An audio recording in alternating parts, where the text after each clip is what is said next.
pretty normal guy. I've got a wife, I've got 2 kids. I'm a doctor, originally from Kentucky. Did residency in Chicago. Moved, wanted to live out west because of, I was a huge ski bum. And made my way up to Denver because of my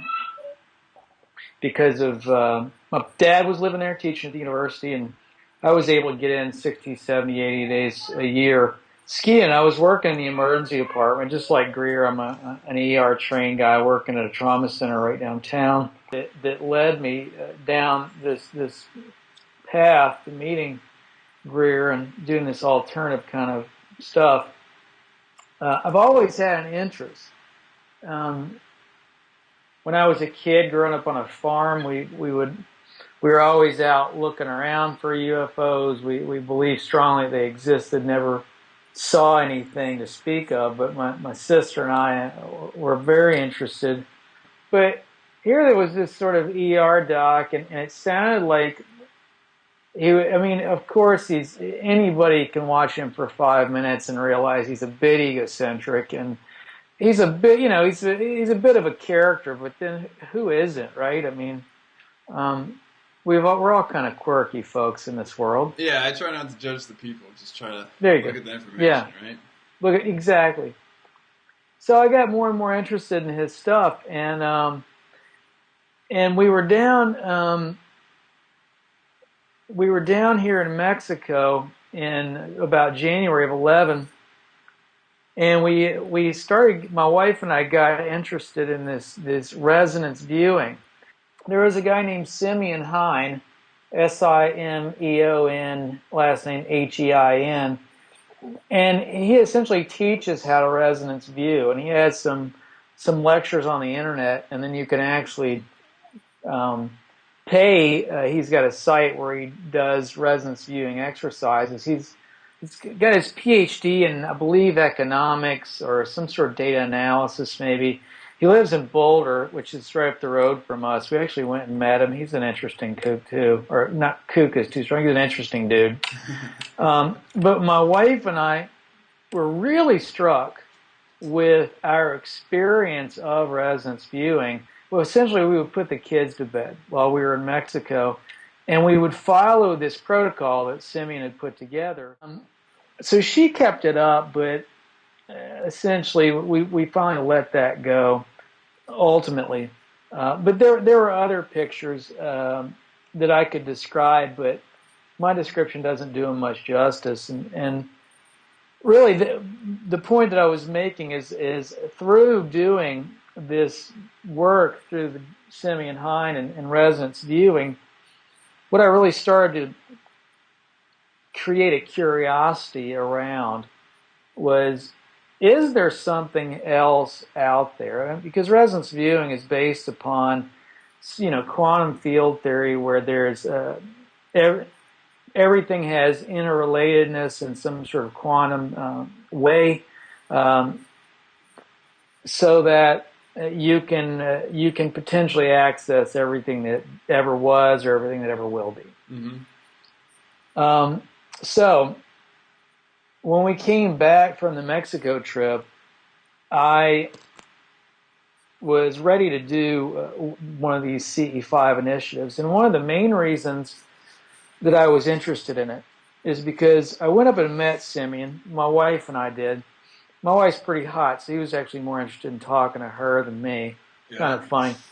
But at the end of our meeting, because they mainly wanted to talk about resonance viewing because she was doing it so well, and I really wasn't. And there's some reasons behind that. One of the things that gets in the way of resonance viewing, if you think about the mind for a minute, we can oversimplify it, but you've got your left side, which is the processes, the ordering, compartmentalization, and then you've got right-sided brain, which is sort of creativity, free-flowing, energetic, etc. And in order to resonance view, one of the things that you have to do is you have to throw away everything that your mind is trying to compartmentalize and organize, because then you just know it's your mind processing it, and it's not something entering your mind, your consciousness stream, if you will. Uh-huh. And my wife's quite a creative woman, very artistic, and I'm, pragmatic. I'm more organized, structural, a little bit more left brain. And that's what we attributed to my lack of success in that. So anyway, as we were meeting Simeon in Boulder, one of the last things I asked him is, do you have any experience with this guy, Dr. Greer? And he's like, oh yeah, I went and did one of the CE-5s up in Wyoming. And I said, what can you tell me about it? And he said, well, what I can tell you about it is that we're all out in the middle of a field, and it's probably about the 4th or 5th day that we're out there. And out in the middle of nowhere, Wyoming, not within hundreds of miles of any city or town, in the middle of a field. And he said it was, I believe he said it was raining. And all of a sudden the rain dissipated, and something flew right over above us. And it was blue, and it was probably 50 to 100 feet off the deck, and it completely illuminated our entire circle in blue. And it stayed there for a couple of minutes, and then it shot up into the sky into nowhere. And he said that's all I needed to see. And the reason I was struck by that report was, number one, I felt a reputable guy. I mean, I think he's a bit of a stoner. Whatever, man. I mean, who in Colorado isn't?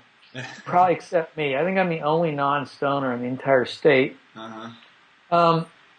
But a guy that is somewhat analytical in his thought process, because he completed a PhD program, and a guy that's done it has never even mentioned Stephen Greer's name.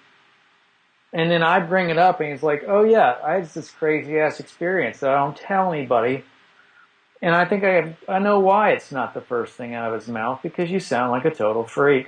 Yeah. The experiences that I'm going to tell you about in my CE-5 experience, I've told no one but my family. Why? Because it sounds crazy. You can't be a board-certified medical doctor that owns businesses and has a lot to lose, that's just out there sharing some transcendental experience and expecting people to take you seriously. Yeah. Well, so, I think anyway, people are open to it. Yeah, I agree. I agree. This event is in Crestone, Colorado, and it's sort of what we would consider in the real world April or spring, maybe May. But it was pretty cold up there. And when it wasn't cold, the mosquitoes were biting pretty bad. But to give you sort of an idea of Crestone, because I know you haven't been, the nearest big city is Denver, which is 4.5 to 5 hour drive, highway speeds. The closest small town is probably population 50,000, and that's another 2 hour drive. The closest interstate is at least 3 to 4 hours. The closest highway, if you want to call it a highway, that probably only has a couple of hundred cars down a day, is 30 to 50 miles, and you access this place down a county road that dead ends. So I'm guessing you maybe get 50 cars a day. Mm-hmm. So this place where we are is a sand flat that's 5 miles off of that county road after dark, with no city or town nearby. Crestone is probably 15 miles away. Uh-huh. And that's a joke of a town. Super small. I'm guessing. So anyway, of any of this. So there's about 20 people in the group, and everyone is in a circle with the center open, where Greer can go in there and give a talk if he wants to, or lead something. And because you're in 360 degrees, with the diameter of the circle is probably 20 or 30 feet, you have every vantage point covered throughout the night sky. The other thing that he does is he has everyone show up with different types of electronic devices. So people show up with radar detectors, people show up with cameras and video with tripods, and there's no flashes are allowed, no external light sources are allowed. The only light you see are from the LEDs of people's cameras. And then people bring these really sophisticated night vision cameras, and they share it with you so you can see really interesting detail at night. And so the first bit of weirdness that if I were in your shoes sounds trivial is that all these, as you're showing up, people are setting up their equipment and all these radar detectors are on. And they're not doing anything because there's no cars around. And then what's really creepy is that Dr. Greer plays this harmonic thing that's part of the CE-5 protocol. Mm-hmm.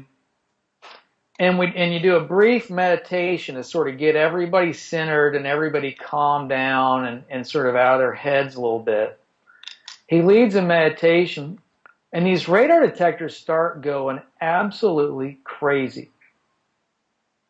And I say to myself, well, that doesn't make a lot of sense to me because I don't know how a radar detector works. They pick up some sort of energy that the police are putting out. I'm supposing radar for echolocation and speed conceptualization, but I don't really know the inner workings of these machines. But what's really bizarre is all these fucking machines start going crazy. They start making loud beeps, and then they start to cycle and they start working together. And these radar detectors are going brrr, and they're like making the same waveform sounds together. And it's truly bizarre. Don't know what to make of that. You can think of whatever you will. Yeah. So the long and short of it is, he has somebody there that is in charge of, they've got satellite charts. So they can tell, is that an Iridium satellite? Is that Russian space junk? Is that, some sort of space station? They've got all these charts out so that someone that's there can say, if somebody sees something overhead and they say, apex at 3 o'clock moving westbound, then somebody can say, oh, that's Russian space junk. Mm-hmm. So,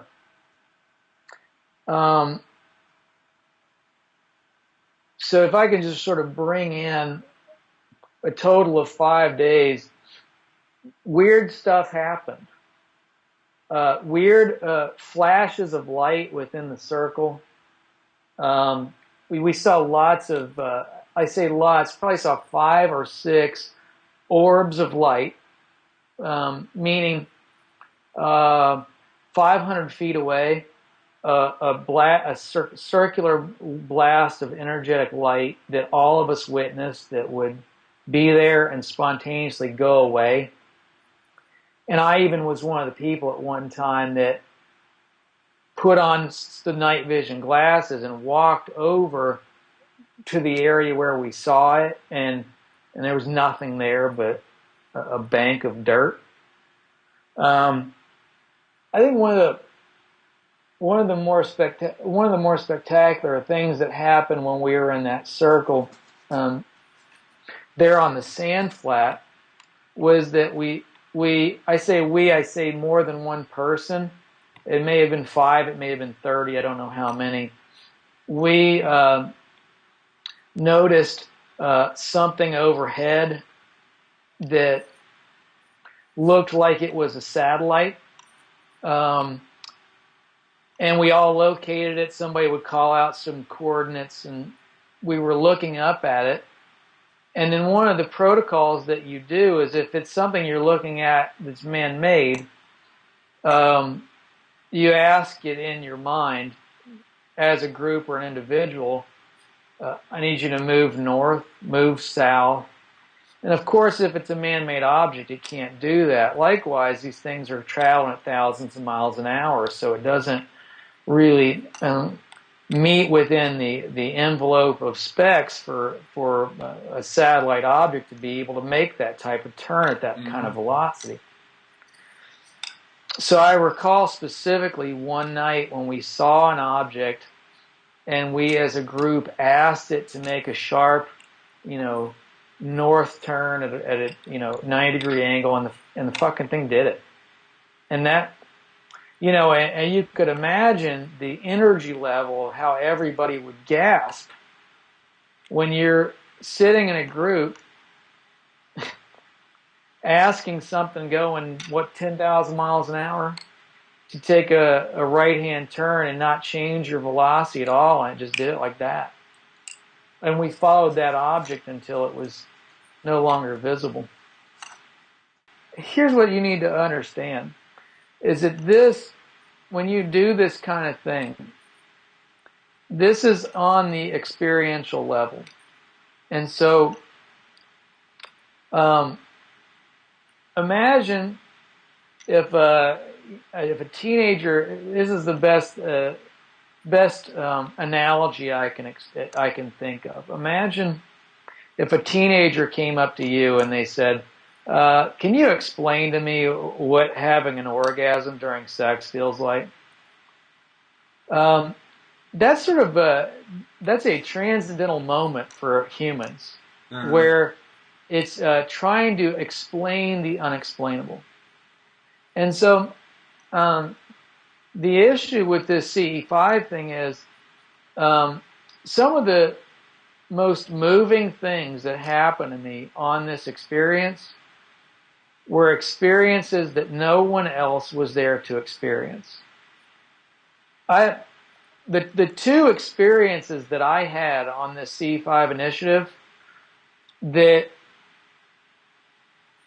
made me unquestionable that there is something else out there that we don't know and that we don't understand, there was no one else there to experience it. There were other people there, and they didn't have the same experience as me. And so when you go on a show like Joe's, I would be like, I don't want to be duped. Show me the evidence. But I think what is most interesting about and most compelling about what I'm telling you is you guys can do shows where you try to pick this apart, but it's an experience. It's a transcendental moment that's very difficult to quantify, explain, qualify. And I think where Dr. Greer, where he is, for better or worse, messing up, is trying desperately, in his own way, to explain in a scientific way, this stuff is real. Because it's so much. What I can tell you, Jesse, is if you had the opportunity to go to a CE-5, you will get whatever you need to understand whatever you need to understand. And what would the Sci-Fi Network cameras pick up? I mean, anything? They would pick up stuff. They would hopefully, if they were positioned correctly, but as many nights as you have, they're going to get something. But here's the thing. Look, Brazil aside, look where we live. We live in an America that what people are expecting is the close encounter disc to land and for the little monkeys to come out, or they're expecting that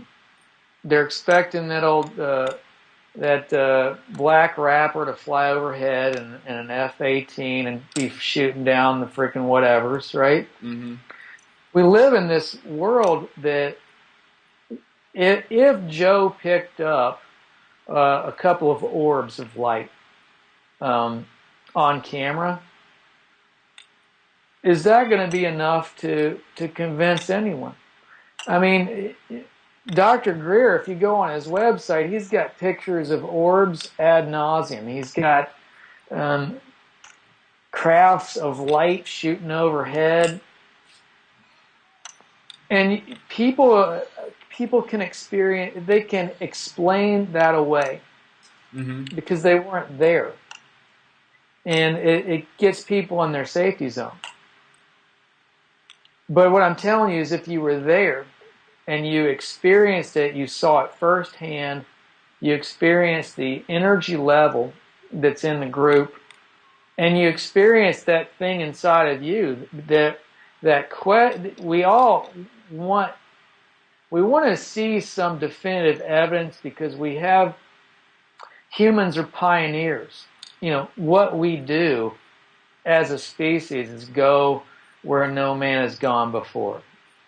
We have this insatiable appetite to quench that, and until I don't think that anybody is ever going to get what people want is to have the ship come down above Capitol Records in LA and have it be on all the TV screens and have the president say they're here before they'll believe it.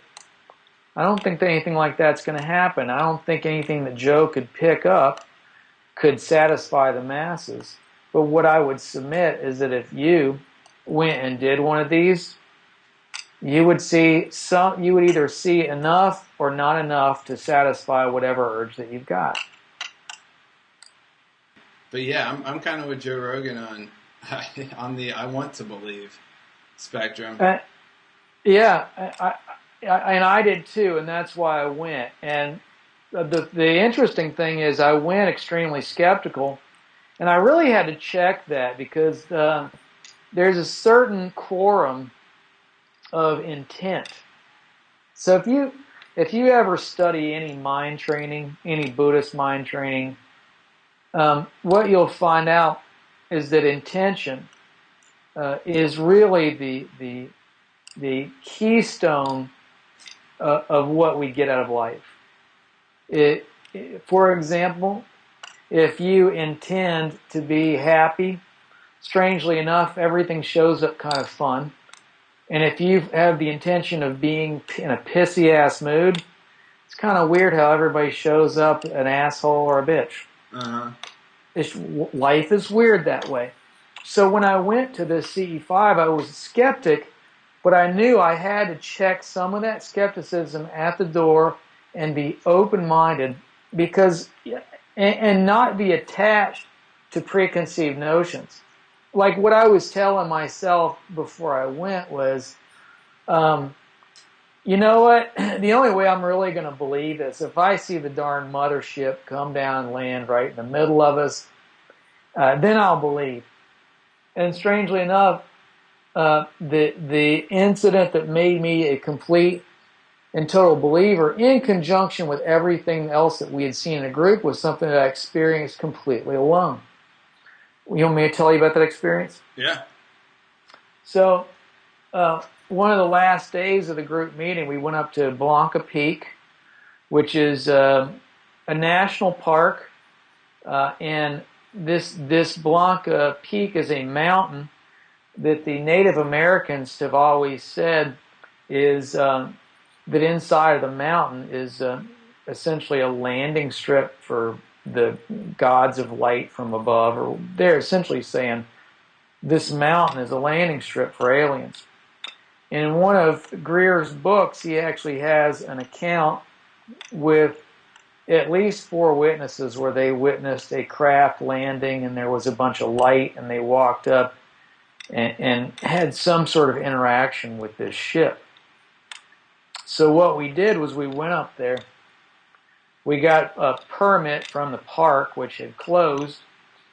So we're up on the top of this mountain, an empty parking lot, where there's just us, and for thousands of acres in every direction is national park. There's nothing mechanized, electronic anywhere close.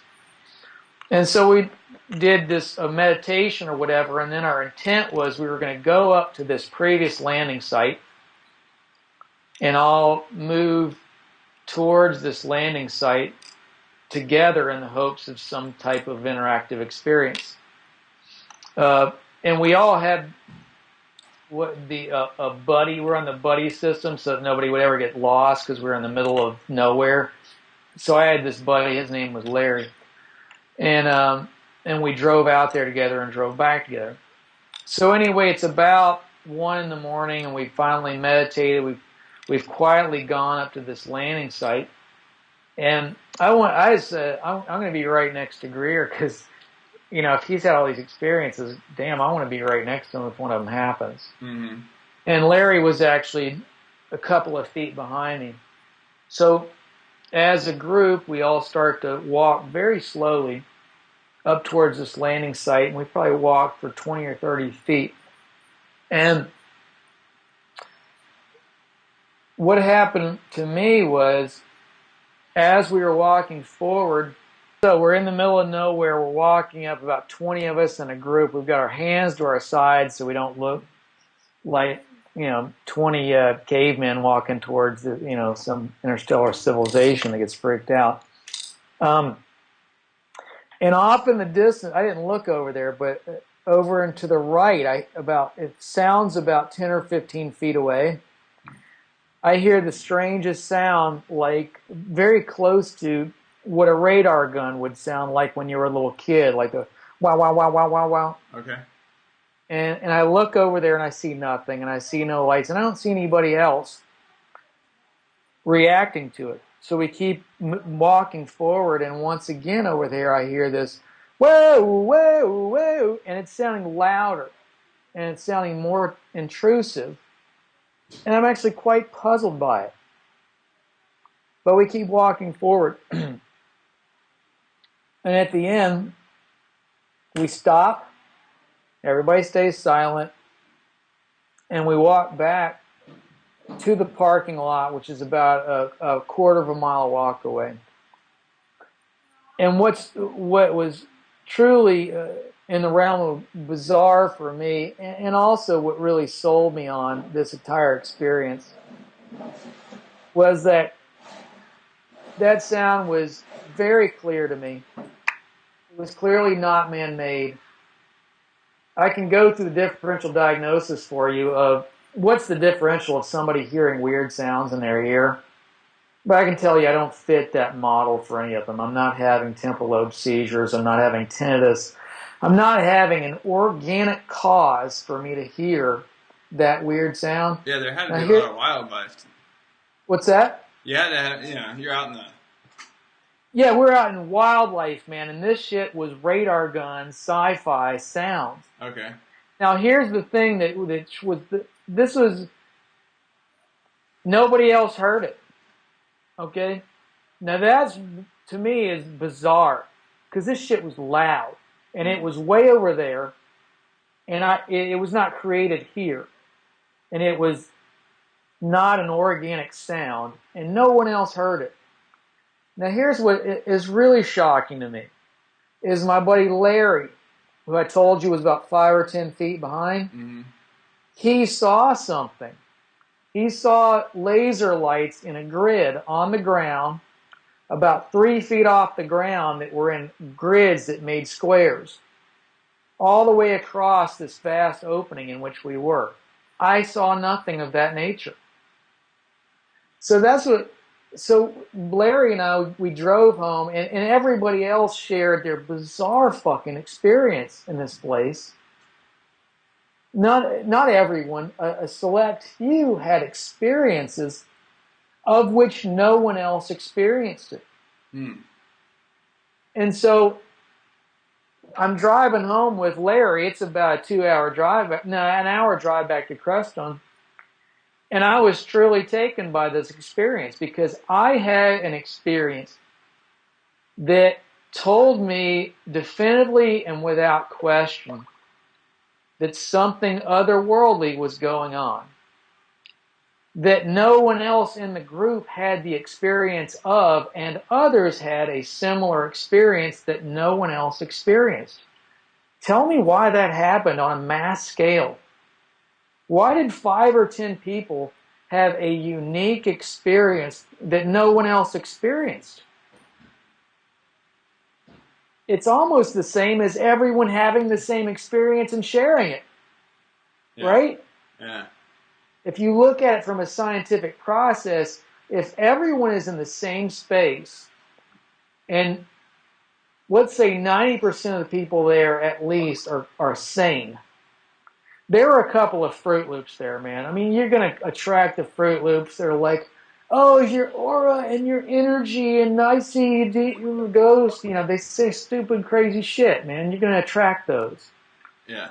But if you've got a group of, let's say, 5 out of 30 people that are sane, with no organic psychopathology, that are all in the same place at the same time and all have different experiences, what does that mean? It beats me, honestly, no idea. That's why it was an amazing experience. Yeah. No, that's pretty And cool. there were a couple of other experiences. I did not get the mothership, but I can tell you that 99% of the people there that went there had amazing, bizarre, let's call it potentially multidimensional, let's call it transcendental experiences that left them without question that something else is going on in this universe. So, have you experienced anything like this since on your own? No. And he seems to have such a thirst for acceptance and for wanting people desperately to believe or understand this, that he may take it a little bit too far. I find it difficult. If I had any negatives to say about Stephen, it's that I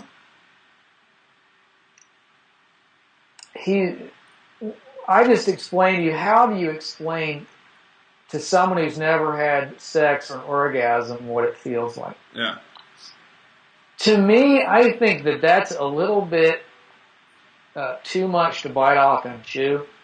And what Stephen is doing is he's saying, this is what it is, and this is why, and God damn it, I'm right. And to me, I don't see how you can do that, because how can you explain the unexplainable? How can you say that this is multidimensional space travel and I've got all the answers to all of your questions? Well, see, because I've experienced. Yeah, he was telling Joe Rogan that basically it's happening in the next couple of years. I know. It's going to be revealed. I know. And so it's it's that type of language that I heard back in 2008 when I worked with that kid that really got me into a lot of this stuff. He was saying the same things to me, and he had all these theories about Obama's going to announce this and that, and he's not crazy. He's a smart kid, but like, you get so wrapped up into this stuff. That's my point exactly. I think everyone should take a moment of pause. I'll tell you, Stephen is on to something, because we had some wacky experiences. I mean, they were truly amazing. And like I told you, he's got something going on. I think that the CE-5 trip is an excellent starting point for anybody to base some sort of experiential level experience with whatever this stuff is. We could call it multidimensional beings. We could call it something else.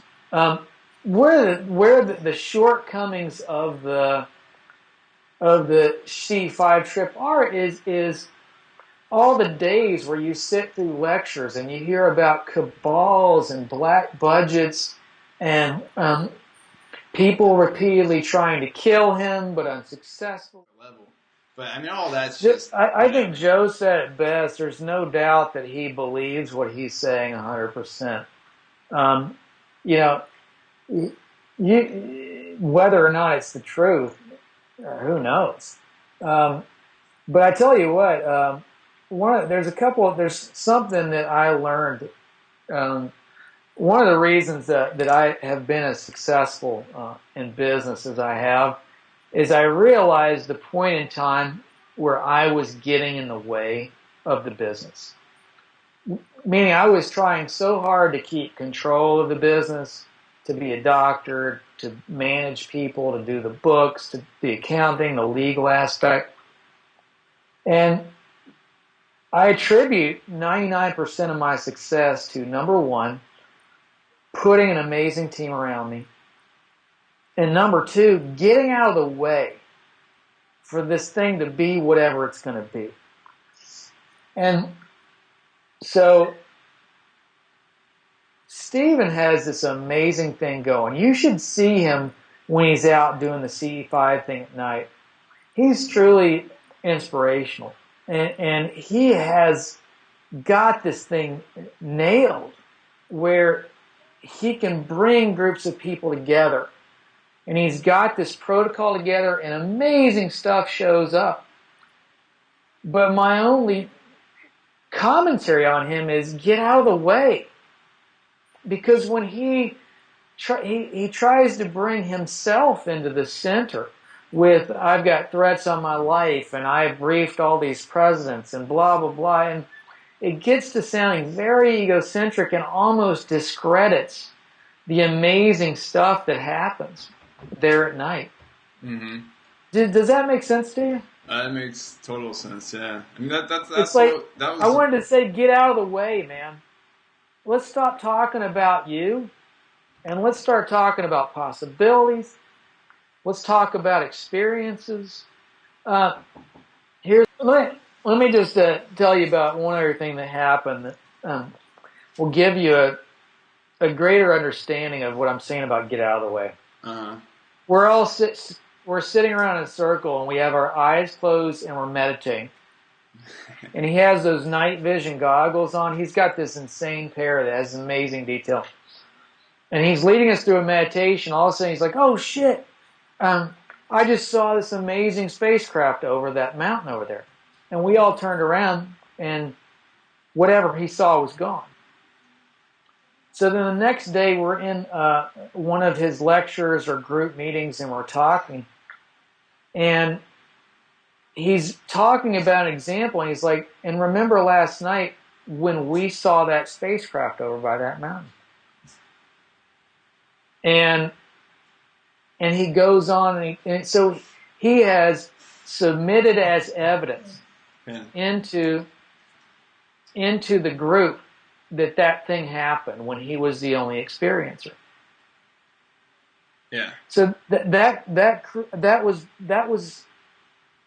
was before I had my ray gun, my experience. But even still, it was only my experience. I can't submit that as evidence to you today, Jesse. I can't. Yeah. It's not fair. It's not scientific. And I'm fearful that he's got a group of people around him that visualize him as such a demigod that if he says the experience happened, they just take it on face value that it did. Yeah. Do you get what I mean? Yeah. Yeah, that's a perfect example, actually. It totally makes sense to me. I know people like that. I mean, everybody knows people like that right there. It's kind of like a tendency of a used car salesman mentality, a little bit, you know. Yeah. Yeah, totally. I totally see And, that. and I don't want to discredit his experience because he's an amazing guy and he may see some crazy shit just like I heard that crazy radar gun. Uh-huh. But it's unfair to the entire UFO movement, to the group. It's a discredit to his organization that thing can get submitted as evidence, and all of a sudden it's in the record books. So remember when we saw that big spaceship over by the mountain? Nobody else saw it. I remember that instance clearly. Is that I had transcendental moving experiences on CE-5.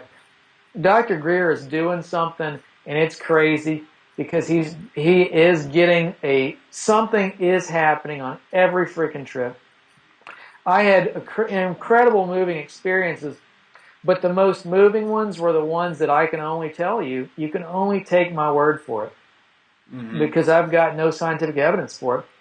So if you, Jesse, want that kind of experience, you're never going to get it by just seeing a couple of bleeping lights on a video camera, because you can always explain that away. You're a videographer, you're a computer guy, you can be like, that was a ditzel, that was a pixel, that was a software encryption problem. But if you go to one of these things, you will have an amazing experience. But I'm skeptical that anybody's going to believe it. Yeah. Yeah. Well, I appreciate your time. Oh yeah, it was fun to talk about it. Yeah, and you haven't talked to anybody about this, you said? Well, I talked to my wife. My business partner was interested, so I told him about it. Told my mom. 3 people now. You.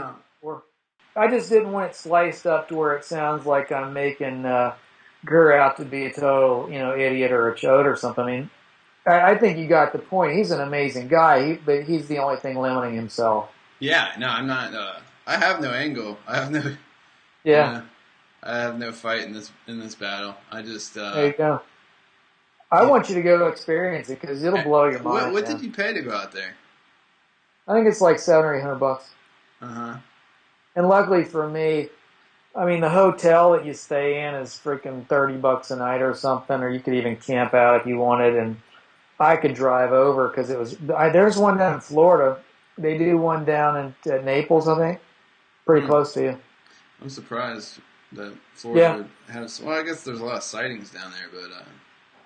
Yeah, they had some really good stuff going down there. Huh. But yeah, I think it was about $700 or $800 or something. Yeah. But they may give you some sort of reporter discount or something. I don't know. Yeah, that's pretty cool. And check it out. Yeah, I hope the Joe Rogan show actually happens. I hope. Yeah. He's mentioned it a couple of times. He mentioned it in the Columbus Dispatch article. And he's brought it up a couple times. I mean, I don't see how the show wouldn't be a hit. It would definitely be a hit, Well, maybe he'll see this and be like, God darn, I got to do this thing. All right, sounds great, man. Good to talk to you, Jesse. All right, thanks, Dr. Moore. I'll talk to you soon. Yeah, have a good one, bud. See you.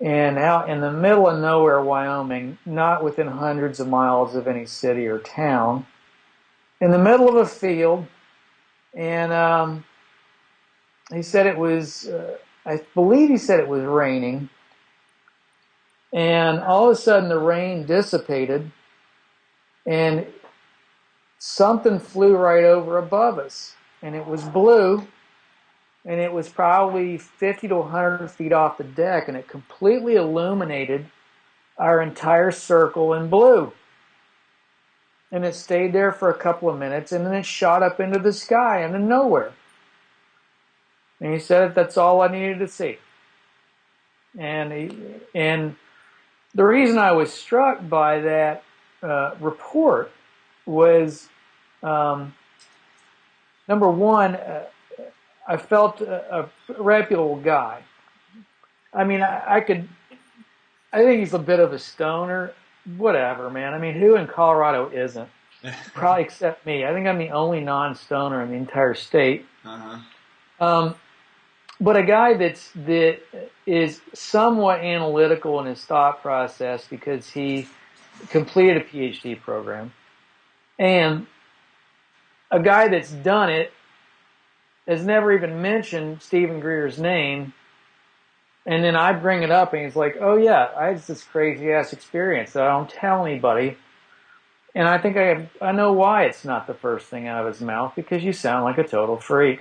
Yeah. The experience viewing. If you think about the mind for a minute, we can oversimplify it, but you've got your left side, which is the processes, the ordering, compartmentalization. And then you've got right-sided brain, which is sort of creativity, free-flowing, energetic, etc.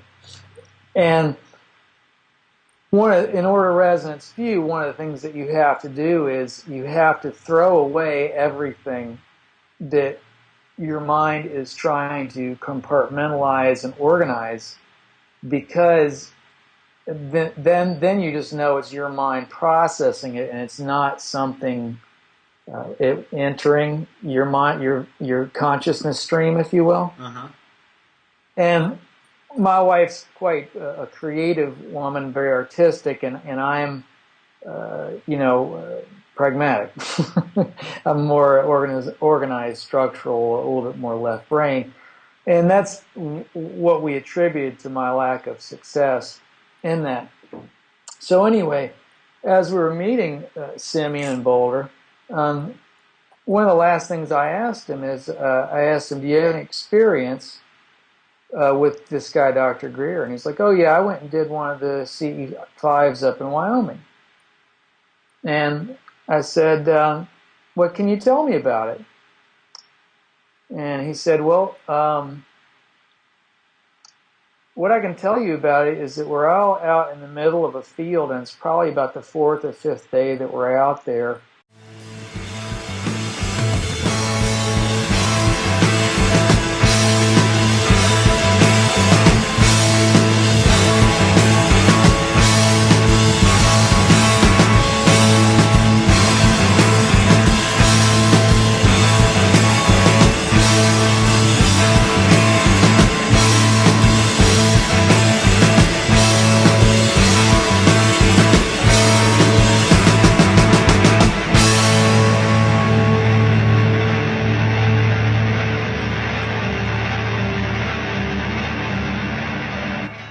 So I'm a pretty normal guy. I've got a wife, I've got 2 kids. I'm a doctor, originally from Kentucky. Did residency in Chicago.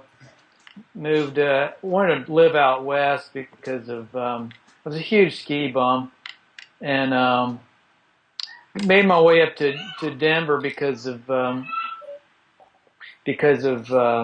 dad was living there teaching at the university, and I was able to get in 60, 70, 80 days a year skiing. I was working in the emergency department, just like Greer. I'm an ER trained guy working at a trauma center right downtown. That led me down this path to meeting Greer and doing this alternative kind of stuff.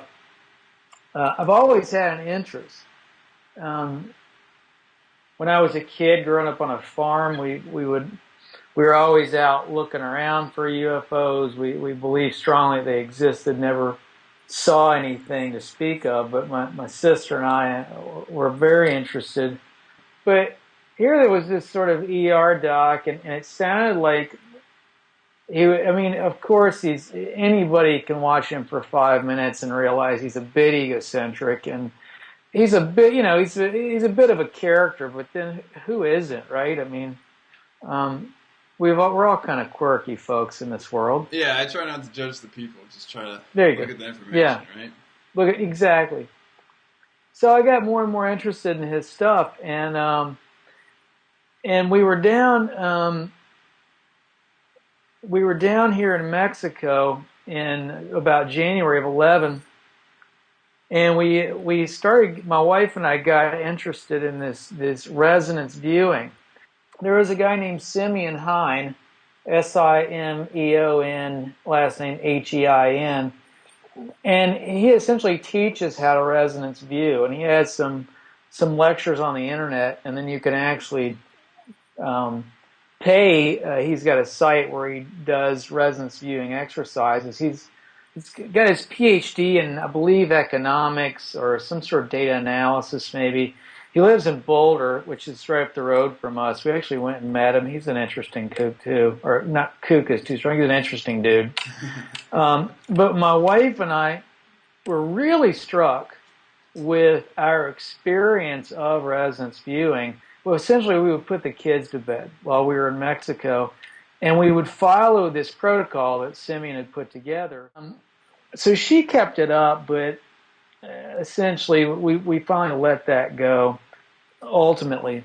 But there were other pictures that I could describe, but my description doesn't do them much justice. And really, the point that I was making is through doing this work through the Simeon Hein and resonance viewing, what I really started to create a curiosity around was, is there something else out there? Because resonance viewing is based upon, quantum field theory, where there's everything has interrelatedness in some sort of quantum way, so that you can potentially access everything that ever was or everything that ever will be. Mm-hmm. So when we came back from the Mexico trip, I was ready to do one of these CE-5 initiatives. And one of the main reasons that I was interested in it is because I went up and met Simeon. My wife and I did. My wife's pretty hot, so he was actually more interested in talking to her than me. Yeah. Kind of funny. But at the end of our meeting, because they mainly wanted to talk about resonance viewing because she was doing it so well, and I really wasn't. And there's some reasons behind that. One of the things that gets in the way of resonance